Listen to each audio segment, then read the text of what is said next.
J'en ai profité hier pour aller prendre une marche. J'ai rencontré, je dirais, une bonne centaine de Québécois et ça m'a beaucoup donné d'énergie pour les prochains jours.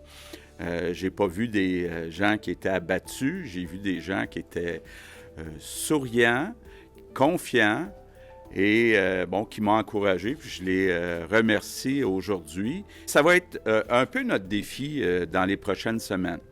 De rester confiant, d'avoir de l'espoir, de garder une attitude positive. Plus les semaines vont s'accumuler avec la situation qui est quand même difficile, de rester chacun chez soi. C'est important là, qu'on se concentre à garder un bon moral. C'est un peu paradoxal, mais il faut être plus unis que jamais. Puis je sais que le peuple québécois est capable d'être uni puis de passer à travers cette épreuve.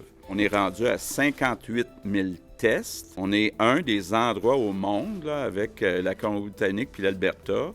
Je dis bien au monde, j'inclus les États-Unis, l'Europe, où on teste le plus. Merci les infirmières, les techniciens et techniciennes de laboratoire.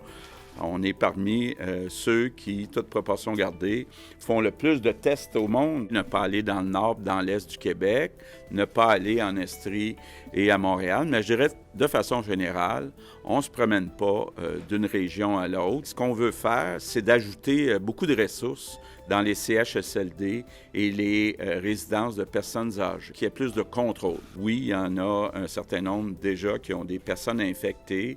On prend les mesures.